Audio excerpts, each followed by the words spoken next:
On a warm spring afternoon, Laura was sitting at a table in a small cafe in the center of Verona.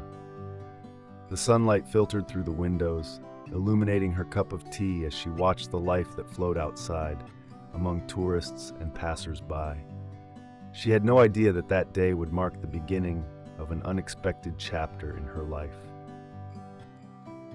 Before continuing, subscribe to our channel and activate the bell. Verona was a city she loved deeply, with its cobbled streets and history that seemed to breathe through every stone. That day, however, something different was in the air, even if Laura could never have predicted it. As she waited for her lunch, her thoughts wandered to distant memories. The sun was warm but not oppressive, and the light breeze that passed every now and then refreshed the air. Laura loved those moments of tranquility, especially after turbulent years. She had lived through a painful marriage and a separation that had left her with deep scars, but she had managed to find a new peace. Looking out the window, she thought about how much her life had changed since she moved to Verona, about the serenity she had found in that city full of charm and culture. Her thoughts stopped, however, when she noticed someone entering the cafe. As she stood up to go to the bathroom, she accidentally bumped into a tall, well-dressed boy. She quickly apologized with a smile, but something in the face of the man accompanying him made her heart stop for a moment. Laura froze, her blood running cold as she realized that this was Marco, her ex-husband, the man she hadn't seen in 15 years. Marco looked older, but his features hadn't changed much. He was still tall, with that confident posture that had always distinguished him, but there was something different in his eyes. In those brief seconds, Laura tried to gather her thoughts, to maintain her composure. She couldn't believe that after all this time, after all the hurts and the unspoken words, she would meet him right there, in that little cafe in Verona. Marco recognized her immediately. His eyes widened slightly, but he maintained his usual aloof attitude. "Laura," he says, voice cold and full of an old arrogance, "are you still alone?" The words hit her like a punch. Marco, with his usual superior attitude, seemed not to have changed at all. But Laura did not let herself be intimidated. She smiled, masking the discomfort she felt growing inside her. With a dramatic gesture, Marco introduced the boy next to him. "This is my son, Andrea. He's a brilliant boy, just like his mother."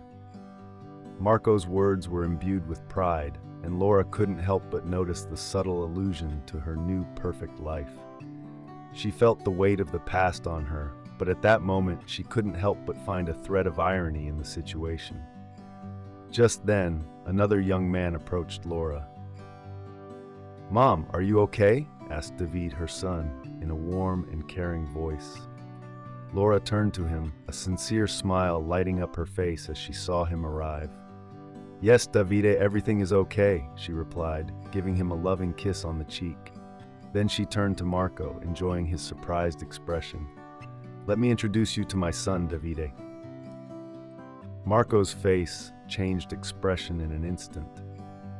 The man who for years had believed himself superior, who had left Laura thinking she was sterile and incapable of giving him children, now found himself faced with a truth that shook him to the core. Davide was the age when the son they had sought so much would have, the son Marco believed they would never be able to have.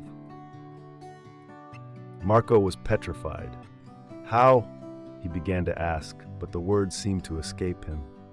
Laura said nothing else. She let the silence speak for her, that silence that for years had hidden so many truths. She sat at her table with Davide while Marco returned to his, but his gaze was lost, confused. The next few days were torment for Marco. He couldn't get the idea out of his head that Davide could be his son. How could it be possible? He had always believed that the problem was Laura's, that she was sterile. He remembered the heated arguments they had had, the bitterness that had consumed their marriage. These thoughts obsessed him. At home in Milan, Marco was distracted. His current wife, Chiara, noticed it right away. It wasn't long before she confronted him. "What's bothering you, Marco?" she asked with concern, seeing her husband increasingly distant. Marco, after days of hesitation, decided to tell her the truth. He told her about his meeting with Laura, about their son, and about the doubt he couldn't shake from his mind. Chiara was incredulous. "You think Davide is your son?" she asked, shocked. "But you told me Laura couldn't have children." Marco shook his head. "That's what I've always believed, but now I'm not so sure." Chiara looked at him with a look of apprehension. "And what do you think you're doing? Do you want to seek the truth? Do you want to risk jeopardizing everything we've built together?" Her voice was filled with fear. She knew the truth could destroy their marriage. But Marco, now determined, felt he could no longer ignore the possibility. "I need to know," he said firmly. "If Laura won't tell me the truth, I'll do a DNA test." Despite Chiara's pleas, Marco decided to contact Laura. After much insistence, Laura agreed to meet him again. When they sat down opposite each other, Marco wasted no time. "I need to know the truth. Is Davide my son?" he asked, his voice tense. Laura remained impassive. "Davide is not your son, Marco," she said calmly. "He is the son of Federico, my husband." Marco was speechless. Laura continued, "After our divorce, I discovered that there was nothing wrong with me. I married Federico, and shortly after Davide was born. We have 2 more children now. I really think there is no doubt about it." Laura's revelation left Marco completely disoriented. He returned home with his mind full of thoughts, but he decided to face the truth in his life too. He underwent medical tests and discovered that he was responsible. He was sterile. This discovery completely overwhelmed him. If he was sterile, how could Andrea have been born to him and Chiara? When he confronted Chiara with the truth, she had no choice but to confess. Andrea was not her biological son. He was the result of a brief affair she had had at the beginning of their relationship. The truth destroyed Marco, but at the same time gave him a new awareness. The love he felt for Andrea had not changed. Even though he was not his biological son, he continued to love him as such. He decided that he would rebuild his life, finally basing it on humility, accepting what he was and moving on, knowing that true love goes beyond blood and lies. Did you like this story? Leave a comment below.